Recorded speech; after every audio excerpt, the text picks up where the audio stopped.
Hi, I'm Jerry Heiser, and I want to talk to you today about another very important specification of the golf club, which is the loft of the club. Now, when we fit for loft, we're usually talking about the driver being fitted for loft. And when I fit you for the loft, there's several different things that you want for your maximum distance. Okay, first of all, I get your club head speed. I got to know what your club head speed is. Then the second thing that I look at is the launch angle. Now my demo drivers, I know exactly what the loft is on them, so I can compare there for what you're hitting it to get to your precise launch angle and spin rate. Okay, launch angle is how high you hit the ball. Okay, if the ball goes too high, you're not going to get your maximum roll. If the ball goes too low, well, then you're not going to get your maximum carry. And also the spin rate. If your spin rate is too high for your club head speed, the ball is physically going to drop right out of the air. If it's not enough spin for your club head speed, then the ball's not going to carry very far. And the next thing that you look at is the angle of attack. So if you're coming down on an angle of attack like this, you'll probably need a higher loft.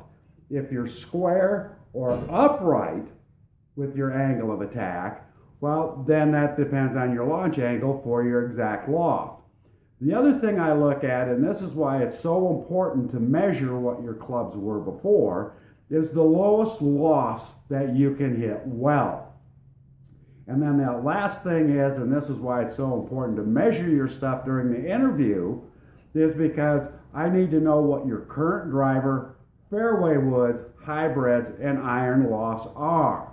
Now, the irons, they're already supposed to be preset for loft, so we don't physically measure for that, but that can, depending on where your set starts for loft, will depend on your set makeup. Now, this machine right here is the only machine that is the standard of the industry for measuring to get the correct loft. Now, the lofts of the irons are very important because if you bought a set off the rack or you supposedly got custom fitted for a set and those are TaylorMade or Ping or Callaway or whatever, if they're cast clubs, you cannot bend them because they're too hard. So that's one thing you got to really make sure of when you buy a new set of clubs, is to make sure that those clubs can be bent. And you can't always rely on that salesman to know what he's talking about as far as being able to bend the golf club.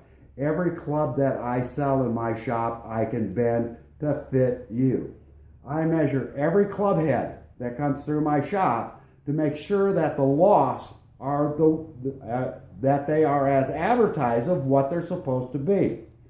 Because the club companies have strengthened the lofts so much of the irons, there's only 3 degrees difference between your long irons and only 4 degrees difference between your mid and long or short irons. So therefore, if the lofts are not as advertised and what they're supposed to be, you can physically have 2 clubs that hit the same length, or you'll have too big a gap between your irons. The loft of the irons is what makes the gap distance between your irons so that they hit the different distances. And that's why it's so important to know what distances that you hit your irons. So loft is a very important specification and everybody should have them checked. Thank you.